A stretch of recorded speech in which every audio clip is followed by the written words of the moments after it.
Bismillahirrahmanirrahim. Assalamualaikum warahmatullahi wabarakatuh. Alhamdulillah, kita masuk materi ke manajemen sumber daya manusia berbasis kompetensi. Nah, di sini definisi manajemen sumber daya manusia adalah serangkaian keputusan untuk mengelola hubungan ketenaga kerjaan atau calon pegawai dan pensiunan secara optimal mulai dari rekrutmen, seleksi, penempatan, pemeliharaan, termasuk ke dalamnya kompensasi dan kesejahteraan dan pengembangan. Pengembangan ini ada karir, pendidikan, dan pelatihan, serta terminasi untuk mencapai tujuan organisasi, memelihara dan meningkatkan performansi. Nah, di sini ada instrumen utama dalam manajemen sumber daya manusia, yaitu yang pertama spesifikasi jabatan. Jadi spesifikasi jabatan itu ada 4. Yang pertama pengetahuan ijazah. Nah, kita melihat dari karyawan atau pegawai kita itu melihat dari basic ijazah yang mereka miliki. Yang kedua keterampilan judul pelatihan yang akan kita lakukan. Yang ketiga sikap preferensi, dan yang keempat pengalaman masa kerja selama ia bekerja di perusahaan ataupun bekerja di perusahaan sebelumnya. Nah, yang kedua adalah masalah utama dalam instrumen utama MSDM ini adalah kurang dapat terukur. Yang kedua, sulit untuk dapat objektif. Nah, jadi di sini kita lihat bagaimana kompetensi, yaitu pengertian dari kompetensi ya, kemampuan manusia yang dapat ditunjukkan dengan sebuah karya atau pengetahuan, keterampilan, perilaku yang mereka lakukan, sikap, motif dan atau bakatnya yang kita temukan secara nyata dapat membedakan antara mereka yang sukses dan biasa-biasa saja di tempat kerja ya. Ini kompetensi. Jadi yang membedakan antara karyawan satu dan karyawan yang lainnya itu kompetensi yang mereka miliki. Jadi tidak semua karyawan memiliki kompetensi yang sama. Dia akan memiliki kompetensi yang berbeda dengan keunggulan yang berbeda dan kekurangan masing-masing. Nah, disitulah bagaimana kita menempatkan sesuai dengan kompetensi karyawan yang mereka miliki. Ya, kompetensi yang mereka miliki, maka kita tentukan penempatan kerja mereka sesuai dengan kompetensi yang mereka miliki. Nah, di sini kita lihat lagi definisi kompetensi, karakteristik dasar manusia yang dari pengalaman nyata, nampak dari perilaku, ditemukan, mempengaruhi atau dapat dipergunakan untuk memperkirakan tingkat performansi di tempat kerja atau kemampuan mengatasi persoalan pada suatu situasi tertentu. Jadi dengan kompetensi yang mereka miliki, mereka akan bisa menyelesaikan masalah atau persoalan-persoalan di saat mereka melaksanakan proses pekerjaan untuk mencapai tujuan perusahaan. Nah, kita lihat di sini ada komponen kompetensi itu sendiri. Yang pertama ada model gunung es dan lingkaran terpusat pada kompetensi ya. Yang pertama yaitu bentuk gunung es. Itu ada yang tampak, tersembunyi, dan karya atau lingkungan ya. Kalau di sini ada karya seperti perilaku, pengetahuan. Nah, keterampilan ini yang karya yang tampak. Kalau tersembunyi itu ada sikap, karakter, motivasi dan bakat ya. Jadi yang tampak itu seperti perilaku, apa yang mereka lakukan, bagaimana mereka bersikap, bagaimana mereka menanggapi sebuah masalah ya.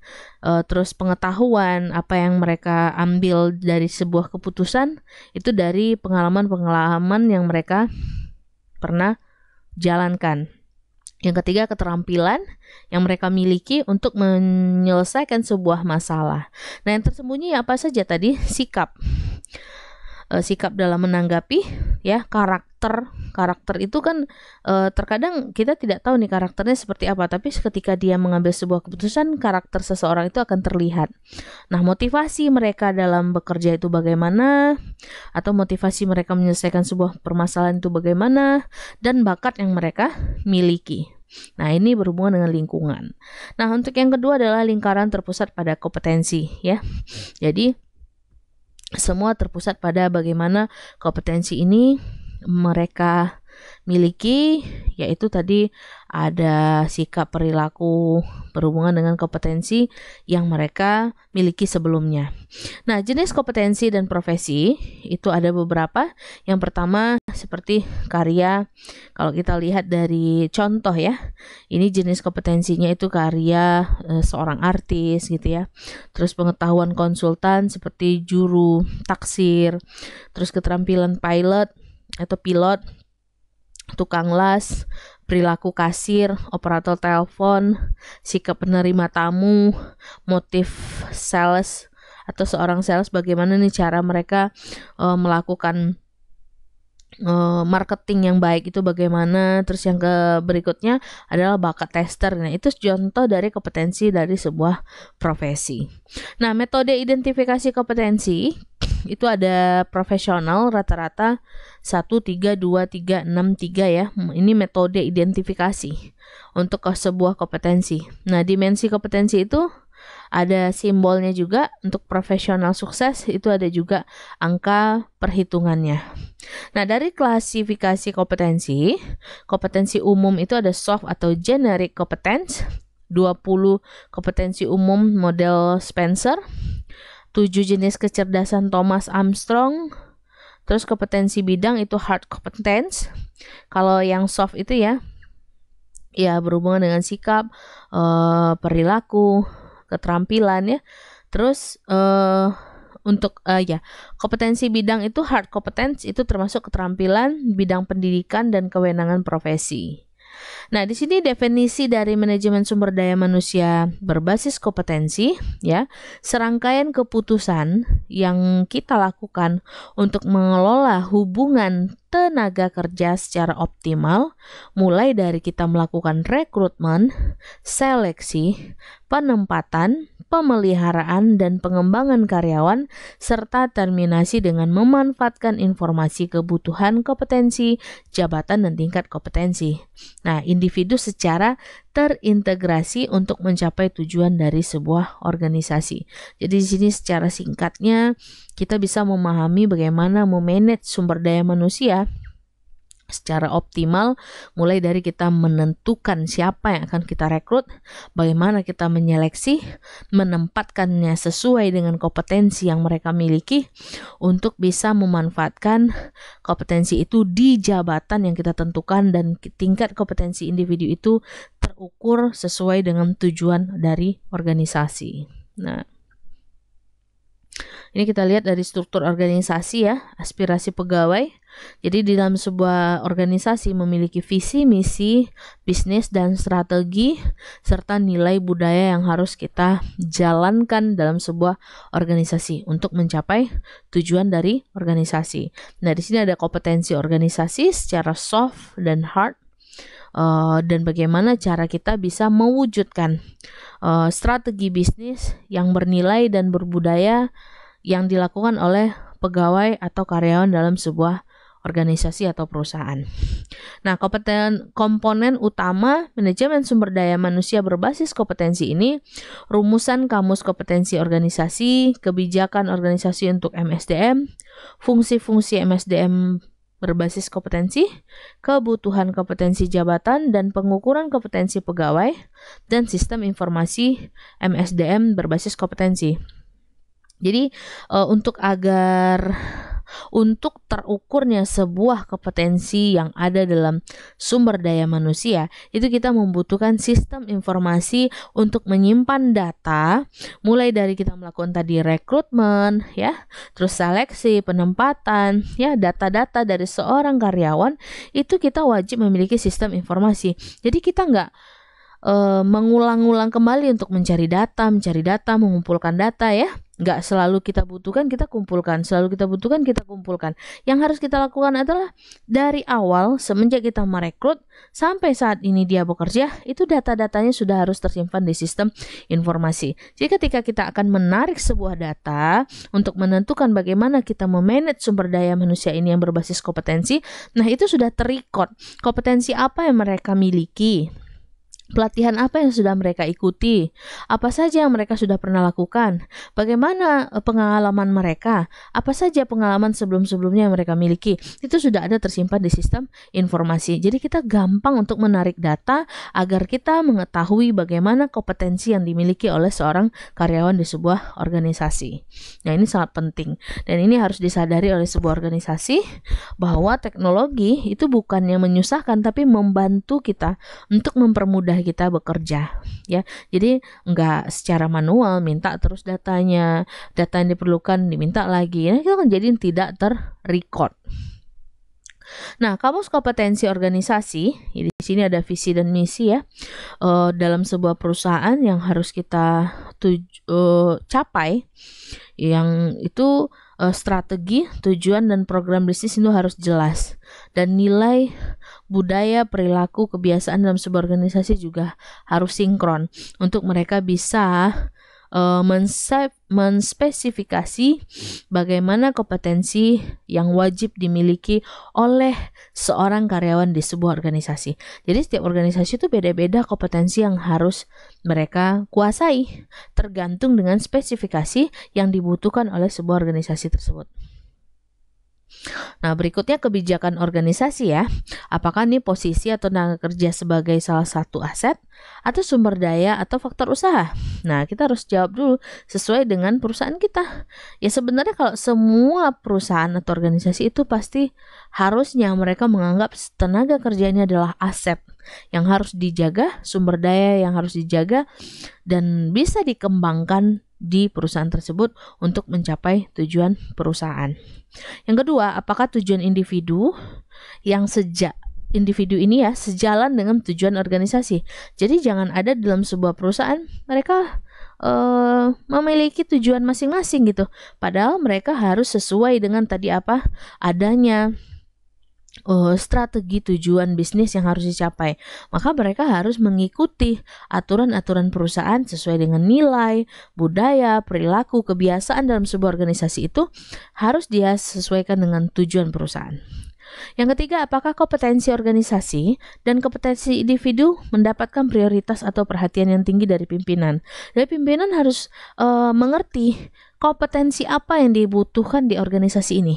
Ya, nah itu tadi kita kembali lagi kepada komponen utama. Salah satunya yang paling penting adalah sistem informasi yang menyimpan semua data tentang sumber daya manusia untuk kita memudahkan memanage mereka berdasarkan kompetensi yang kita butuhkan.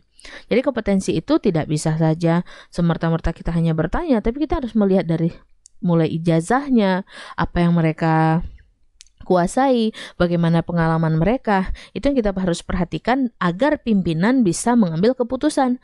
Jadi pimpinan harus tahu sekali bagaimana keadaan dari sumber daya manusia dalam sebuah organisasi tersebut. Yang keempat, apakah ada program dan disediakan sumber daya untuk implementasinya? Ya harus. Kalau seandainya nih belum terpenuhi kebutuhan kompetensi yang dibutuhkan dalam sebuah organisasi, kita bisa melakukan pelatihan untuk sumber daya tersebut, atau mungkin menambah pendidikannya, atau menambah pengetahuan mereka agar mereka bisa memiliki kompetensi yang kita butuhkan. Jadi tidak semerta-merta kita menerima saja keadaannya, kita harus buat perubahan agar kompetensi ini bisa tumbuh dalam sumber daya manusia yang kita miliki. Ya, kita boleh kasihkan pelatihan, menambahkan pendidikan ya. Dalam sebuah perusahaan kan ada tuh perusahaan itu menyekolahkan kembali karyawannya dari S1 ke S2, mungkin S1-nya dulu beda, S2-nya ya kita sesuaikan dengan kebutuhan kompetensi yang kita inginkan.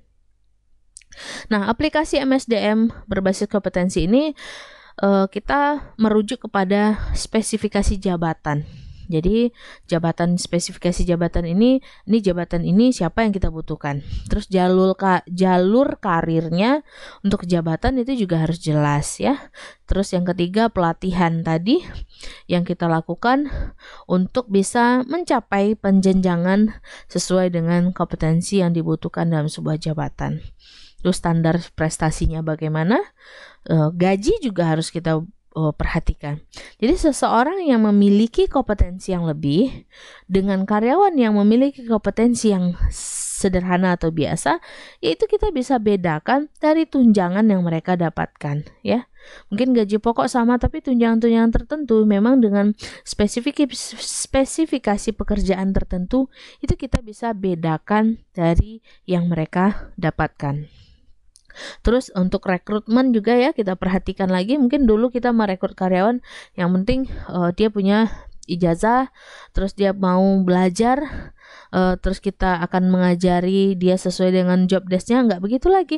Rekrutmen harus sesuai dengan kompetensi yang kita butuhkan, agar kita tidak lelah lagi nanti di dalam organisasi memberikan pelatihan, ngajarin lagi, memotivasi lagi, padahal kita tujuannya merekrut ini agar bisa mencapai tujuan organisasi. Jadi kita nggak mengulang-ulang dan mengeluarkan biaya yang besar. Terus yang berikutnya adalah seleksi dan penempatan. Setelah kita rekrut itu kan kita menyeleksi ya, menyeleksi bagaimana karyawan ini sesuai enggak yang kita butuhkan. Setelah kita butuhkan sesuai dengan kompetensinya, kita menempatkan. Jadi kompetensi yang sudah kita dapatkan tadi kan kita sesuaikan dengan apa yang kita butuhkan atau spesifikasi jabatan yang dibutuhkan dalam perusahaan. Nah, tempatkanlah dia sesuai dengan kompetensinya.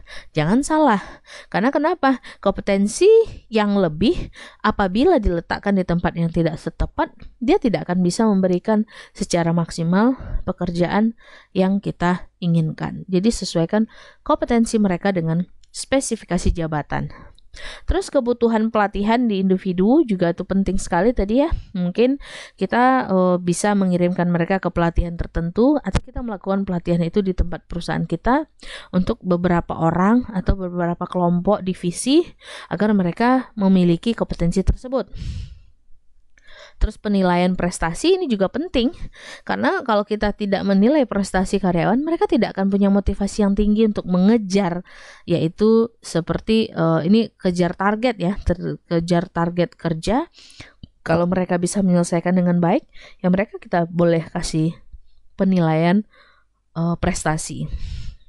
Terus konsultasi karir juga penting, karena dalam sebuah perusahaan itulah gunanya manajemen sumber daya manusia divisinya bisa mengelola mulai dari rekrutmen sampai kita mengembangkan karyawan tersebut, termasuk karir mereka.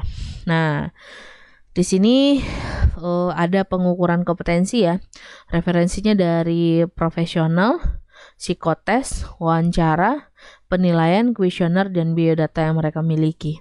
Nah, ini untuk kita bisa menentukan nanti secara jabatan, ada sebagai pelaksana, ada sebagai supervisor, ada madya, ada puncak. Jadi untuk menentukan 4 ini saja kita harus mengukur kompetensi mereka. Bagaimana mereka bisa menjadi seorang manajer, minimal madya ya, atau supervisor.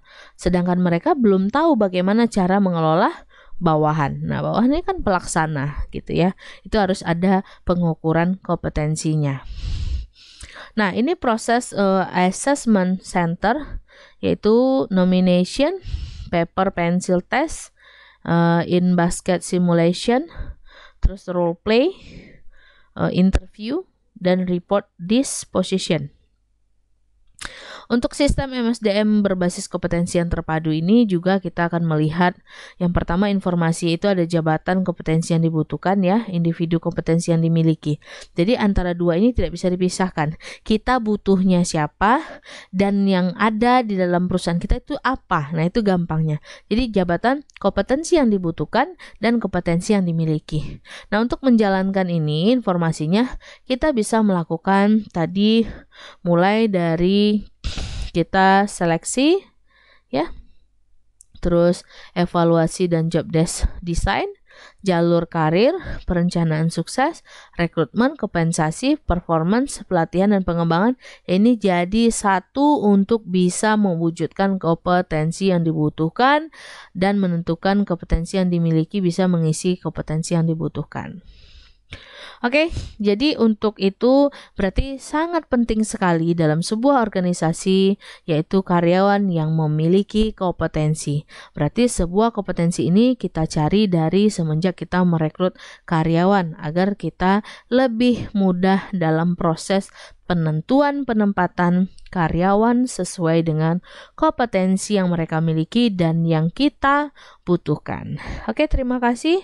Materi kali ini semoga bermanfaat. bermanfaat dan dapat kita gunakan ilmunya untuk masa yang akan datang. Jazakumullahu khairan. Assalamualaikum warahmatullahi wabarakatuh.